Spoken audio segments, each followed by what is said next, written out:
हे guys, welcome back once again. दोस्तों, आज की कहानी जो एक्सप्लेन करने जा रहे हैं वो असल में एक बिजनेसमैन की है जो एक रात अपने बड़े कलीग के साथ होता है, लेकिन अगले ही दिन वो कैसे कमरे में पहुंच जाता है जिसका तापमान 200 डिग्री के पार था। तो कहानी की शुरुआत होती है और हम रायन नाम के आदमी को देखते हैं जिसको चेयर से बांध कर रखा गया है। जब उसको होश आता है तो अपने चारों ओर बहुत ही हैरानी से देखता है। उसे कुछ समझ नहीं आता कि असल में वो यहाँ पर आया कैसे। अब यहाँ सबसे पहले तो वो खुद को खोलता है और गौर करने वाली बात ये थी कि उसकी रस्सी बहुत ही आसानी से खुल जाती है, क्योंकि जिस आदमी ने उसे बांधा था वो ये चाहता था कि वो खुद को खोल ले, क्योंकि तभी वो इसके आगे के प्रोसेस को कर पाएगा। अब रायन उस रूम को देखता है जो चारों ओर से स्टील से बना हुआ था और उसमें बस एक ही खिड़की थी, इसलिए वो उसके बाहर देखकर चिल्लाना शुरू करता है। लेकिन अफसोस कि अगर इतनी जल्दी उसे कोई देख लेगा तो ये कहानी में मजा नहीं आएगा। इसके बाद अब रायन के पास उसका दोस्त ब्रूस का कॉल आता है, जिसकी आवाज़ से पता चल रहा था कि वो बहुत ही घबराया हुआ है, और बताता है कि वो एक रूम में बंद है। पिछली रात वो कुछ लड़कियों के साथ एक होटल में गया था, लेकिन जब उसकी आंख खुली तो यहाँ एक ऐसे रूम में आ गया है जहाँ का तापमान धीरे धीरे करके बढ़ता जा रहा है। वो बताता है कि यहाँ पर एक आदमी है जो मुझसे $1 मिलियन मांग रहा है, क्या तुम मुझे कुछ उधार दे सकते हो? लेकिन रायन कहता है कि मुझे कुछ समय दो, मैं देखता हूँ कि मैं क्या कर सकता हूँ। लेकिन तभी वो तेज तेज चिल्लाना शुरू करता है जैसे कि उसे कोई मार रहा हो, और तभी एक गोली चलने की आवाज़ आती है और फ़ोन कट हो जाता है, जिससे रायन को लगता है कि शायद वो मर चुका है, पर वो किसी रूम का जिक्र कर रहा था, क्या पता वो आसपास ही हो। इसलिए वो उस रूम की दीवारों को पीटना शुरू कर देता है, लेकिन इससे कोई फ़ायदा नहीं होता। वहाँ से कुछ आवाज़ नहीं आ रही थी। वो दीवार तो इतनी मोटी थी कि उसे किसी इंसान की आवाज़ दूसरी तरफ जा पाना असंभव था। अब यहाँ पे अपने फ़ोन को चेक करने लगता है, क्योंकि धीरे धीरे करके उसकी बैटरी ख़त्म हो रही थी। पर तभी उस रूम में लगे स्पीकर से एक आवाज़ आती है जिसकी वॉल्यूम बहुत ज़्यादा थी।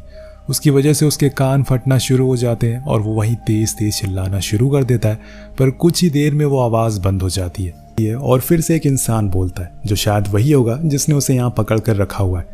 उसकी आवाज़ सुनकर रायन उसे बहुत बुरा भला कहता है, उसे यहाँ से बाहर निकालने को बोलता है। वो आदमी उससे एक सवाल पूछता है, शर्त रखता है कि अगर उसने सही जवाब दिया तो वो उसे बाहर निकाल देगा। और रायन रेडी हो जाता है कि ठीक है, मुझसे पूछो क्या सवाल पूछना है। तो सवाल ये था कि तुम्हें मेरा नाम और एड्रेस बताना है। अब ये सुनकर रायन गुस्से में आ जाता है, क्योंकि ये उसे कैसे पता हो सकता है कि सामने वाला शख्स कौन है और कहाँ रहता है। अगर इस बारे में उसे पता होता तो वो उसे कब का पकड़ चुका होता। और इसी बात से रायन रूम में रखी चीज़ों को इधर उधर फेंकना शुरू कर देता है। उसका दिमाग फिर चुका था और इसी चक्कर में वो चेयर जाकर उसकी विंडो पर लग जाती है, पर उसे एक खरोच तक नहीं आती, जिससे ये साफ पता चलता है कि ये रूम की दीवारें खिड़की बहुत ही ज़्यादा मजबूत है। अब वो आदमी उसे दोबारा कहता है कि तुम ये सब करके खुद का समय बर्बाद कर रहे हो। अगर तुमने यहाँ से बाहर निकलना है तो तुम्हें इस सवाल का जवाब तो देना ही पड़ेगा। तो रायन सोच में पड़ जाता है कि आखिर यह आवाज़ किसकी हो सकती है, और फिर बोलता है कि मैं कल रात अपने कुछ कलीग के साथ मीटिंग में था, क्या तुम उसमें से कोई हो? मैं भी, मुझे तो यही लग रहा है। लेकिन वो आदमी कहता है कि नहीं, तुम्हारा जवाब गलत है। जिसके बाद उस रूम में लगे हीटर अपने आप शुरू हो जाते हैं। उसके साइड में लगे टेम्परेचर मीटर में हम देख पाते हैं कि ये हीटर इस समय पर 100 डिग्री पर चल रहे हैं, जो किसी इंसान का झेल पाना मुश्किल था। तो रायन भी कहता है कि ठीक है, मैं समझ गया, तुम बोलो अब इसके बाद मुझे क्या करना है, मैं तुम्हारे लिए सब कुछ करने को तैयार हूँ। तो वो आदमी कहता है कि अब जाकर तुमने मेरे मन की बात बोली है। तभी उस रूम में लगे फैंस ऑन हो जाते हैं, जिसमें से ठंडी हवा आना शुरू हो जाती है। इससे रायन को थोड़ी राहत मिलती है। इसके बाद वो आदमी कहता है कि तुम्हें 2 घंटे के अंदर मुझे $1 मिलियन देना होगा। अब ये सुनते ही रायन के तो पसीने छूट जाते हैं, क्योंकि उसका कहना था कि वो बहुत ही मामूली किस्म का इंसान था, वो इतने पैसे कहाँ से लाएगा। और यही बात वो उस आदमी को भी समझाता है कि मेरे पास पैसे नहीं है, पर मैं तुम्हें कुछ पैसे जरूर दे सकता हूँ। पर वो आदमी साफ साफ मना कर देता है और तभी एक बार फिर से वो हीटर चालू हो जाता है। जैसे कि उसने कहा था कि हर 5 मिनट में तापमान बढ़ना शुरू हो जाता है, जिससे रायन की हालत खराब होने लगती है। वो बार बार उससे कहता है कि मेरे पास इतने पैसे नहीं है, लेकिन वो उसकी हर बात का जवाब नहीं दे रहा था। अब ये सब करके रायन अपना ही टाइम वेस्ट कर रहा था। उसे कुछ ना कुछ तो करना ही होगा यहाँ से बाहर निकलने के लिए।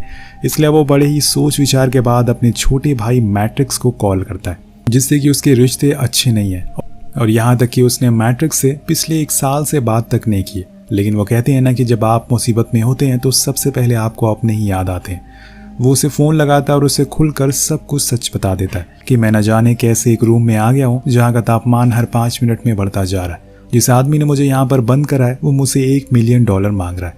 तुम्हारे पास जितने भी पैसे हैं तुम मेरे अकाउंट में ट्रांसफ़र कर दो। उसका भाई कहता है कि तुम घबराओ मत, हम तुम्हारी फ़ोन की लोकेशन ट्रैक करके तुम्हारे पास जितनी जल्दी हो सके पहुंच रहे हैं।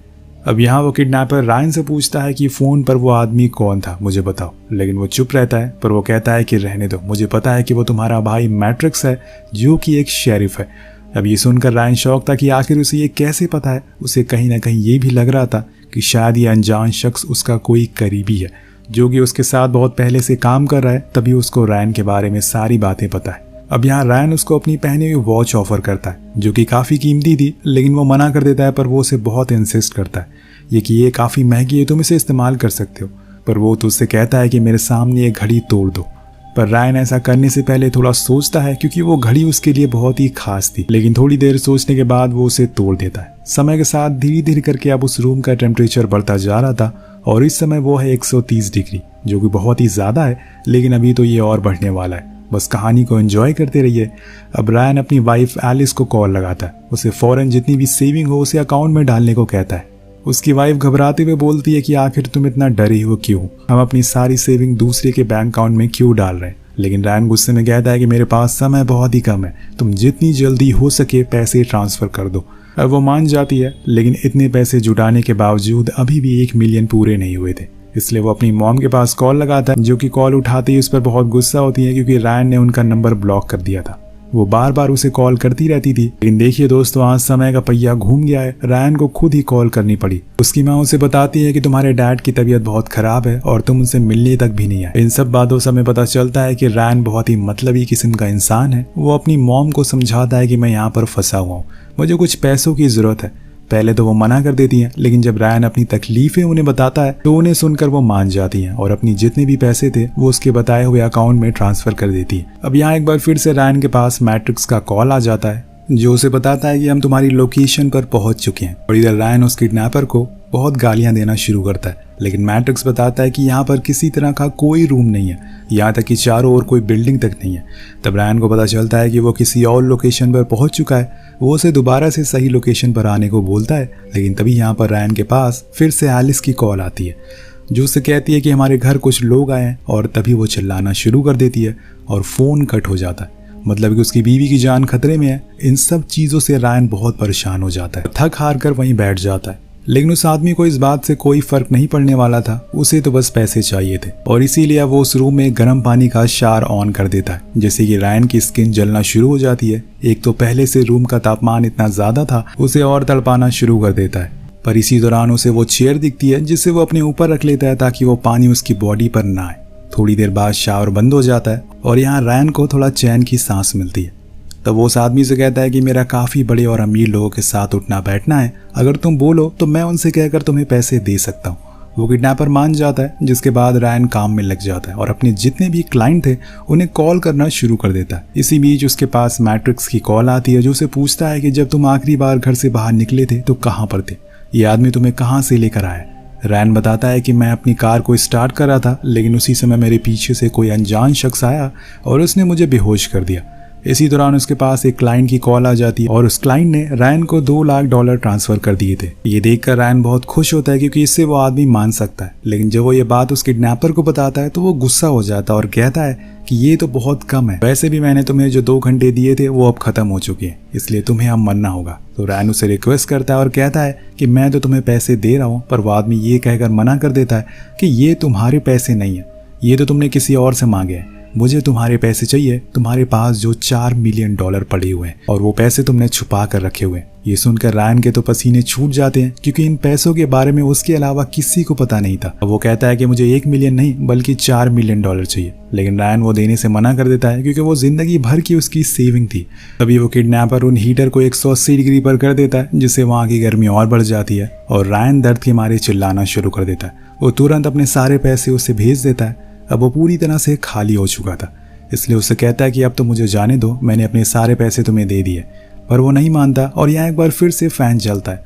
वो भागता हुआ उसके पास जाता और तभी उसे अपनी फैमिली के विजन आना शुरू हो जाते हैं, जिसके कुछ देर बाद वो बेहोश हो जाता है। जब उसकी आंख खुलती है तो वो देखता है कि वहाँ पर उस आदमी ने पानी रखा हुआ है, जिसे वो पी लेता है, उसे थोड़ी राहत मिलती है। तभी उस गेट से एक नोट आता है जिसमें उसके सारे फैमिली वालों के नाम लिखे हुए थे, पर यहाँ एक एक्स्ट्रा शख्स का भी नाम होता है जो था एली। वो आदमी उससे कहता है कि तुम्हें ये सारे नाम तेज तेज पढ़कर सुनाने। रायन सभी का नाम पढ़ना शुरू करता है, लेकिन वो एली का नाम नहीं पढ़ता। अब उसने ऐसा क्यों किया ये तो आपको आगे पता चलेगा। इसी बीच उसके पास उसकी वाइफ का कॉल आता है जो उसे बताती है कि कुछ लोगों ने मुझे तुम्हारी तरह ही एक रूम में किडनैप कर लिया है। इसी बीच वो आदमी फिर से उससे एक सवाल पूछता है कि तुम्हारा रायन के अलावा कितने नाम हैं। वो कहता है कि ये कैसा सवाल है, मेरा बस एक ही नाम है। पर यह झूठ था, लेकिन यह जवाब गलत था, इसलिए हीटर फिर से जल जाता है और वो सच कह देता है और बताता है कि मेरे बहुत सारे नाम हैं, लेकिन तुम ये क्यों जानना चाहते हो। इसके बाद वो उसे दूसरा सवाल करता है कि तुम क्या काम करते हो।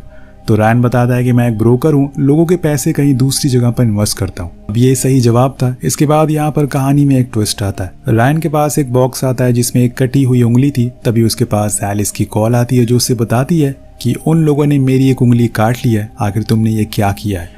तभी उसके फ़ोन पर एली की भी कॉल आ जाती है और उसे पूछती है कि ये एलिस कौन है। उसकी आवाज़ एलिस सुन लेती है। अब दोनों ही लड़कियां रायन से सवाल करने लगती हैं और यहाँ रायन बुरी तरह से फंस चुका था, इसलिए वो सच बोल देता है और बताता है कि मैं बैंक में काम करने वाली लड़कियों को फंसा लेता हूँ और फिर उनसे शादी कर लेता हूँ ताकि मेरे पास काफ़ी पैसे हो जाए। ये सब सुनकर वो दोनों बहुत गुस्सा हो जाती हैं और उसे बहुत गालियाँ सुनाती है। अब रायन को भी कहीं ना कहीं समझ आ गया था कि उसने जो किया है वो गलत है, इसलिए वो उनसे कुछ नहीं बोलता। इसके बाद उसे एक दूसरा बॉक्स मिलता है जिसमें एक बंदूक थी। वो आदमी रायन से कहता है कि तुम्हें अब खुद को गोली मारनी है। रायन ने भी यहाँ खुद को दोषी मान लिया था। अब ना तो उसके पास फैमिली है और ना ही पैसे हैं, इसलिए वो उस बंदूक को अपने सिर पर लगाकर ट्रिगर दबा देता है। लेकिन इत्तेफाक की बात यह है कि उस बंदूक में गोली होती ही नहीं है। दरअसल ये बस उसका एक टेस्ट था जो कि उसने पास कर दिया था। अब इसके बाद गेट खुलता है, लेकिन जैसे ही वो बाहर जाता है उसे दूसरी ओर से मैट्रिक्स बाहर आते हुए दिखता है जिसके हाथ में बंदूक थी। वो उसे देखते ही समझ जाता है कि जो कुछ भी उसके साथ हुआ है उसके भाई ने ही किया है। पर वो उसकी वजह पूछता है तो वो बताता है कि क्या तुम्हें याद है, एक बारी मैंने तुमसे कुछ पैसे मांगे थे जिस समय मेरी बेटी बीमार थी और हमें $3 लाख की ज़रूरत थी, लेकिन तुमने साफ साफ मना कर दिया, जिसकी वजह से वो अब इस दुनिया में नहीं रही। ये सुनकर रायन को बहुत बुरा लगता है। उसे एहसास होता है कि उसने कितनी बड़ी गलती कर दी। तभी उसके पीछे से उसकी दोनों बीवियां आ जाती हैं जिससे वो समझ जाता है कि ये सब उनके साथ मिलकर ये काम किया है। लेकिन ये एलिस उसके पास आकर कहती है कि तुमने जो भी कुछ किया था उसकी गलती तुमने मान ली है, इसलिए चलो हम घर चलते हैं। लेकिन तभी पीछे से एलिस को गोली मार देती है और मौके पर ही उसकी मौत हो जाती है, क्योंकि उसे बस पैसों से मतलब था और वो पैसे चाहिए थे। वो कंप्यूटर में चेक करती है जो रायन ने पैसे भेजे थे, लेकिन वहां पर उसे कोई भी पैसे दिखाई नहीं देते क्योंकि पूरे पैसे खाली हो गए थे। तो यहाँ पर वो अपनी चाल चलता है और इस बात से एली खुश नहीं होती। वो रायन को उल्टा सीधा बोलने लगती है और तभी मैट्रिक्स उसे गोली मार देता है। तो यहाँ रायन कहता है कि मुझे पहले ही पता था कि ये सब तुम्हारा ही काम है, क्योंकि जब तुमने मुझसे वो वॉच तोड़ने को, वो घड़ी तोड़ने को कहा था, तभी मैं समझ गया था कि वो वॉच डैड ने मुझे गिफ्ट करी थी, ना कि तुम्हें। और इस बात से तुम मुझसे हमेशा जलते रहे हो क्योंकि मेरे पास ज़्यादा पैसे थे। वहीं जब मेरे पास एलिस की कॉल आई थी तो उसे पहले से ही पता था कि मुझे किसी ने किडनैप किया, वरना मैंने तो उसे ये बताया भी नहीं। मैट्रिक्स कहता है कि पर तुमने तो मुझे सारे पैसे ट्रांसफर कर दिए थे। तो रायन यहाँ खोलता है असली पत्ते। उसने असल में एक डेल्टा अकाउंट के जरिए पैसे ट्रांसफर किए थे जो बस कुछ ही देर के लिए शो होते, जिसके बाद वो वापस से रिटर्न हो जाते हैं। पर वो उसे पूछता है कि आखिर तुम्हें सब कुछ पता ही था तो तुमने बंदूक क्यों चलाई, तुम खुद को क्यों मारना चाहते थे। अब इसके जवाब में रायन कहता है क्योंकि मुझे पता चल चुका था कि मैंने जो भी कुछ किया है पास्ट में वो गलत था।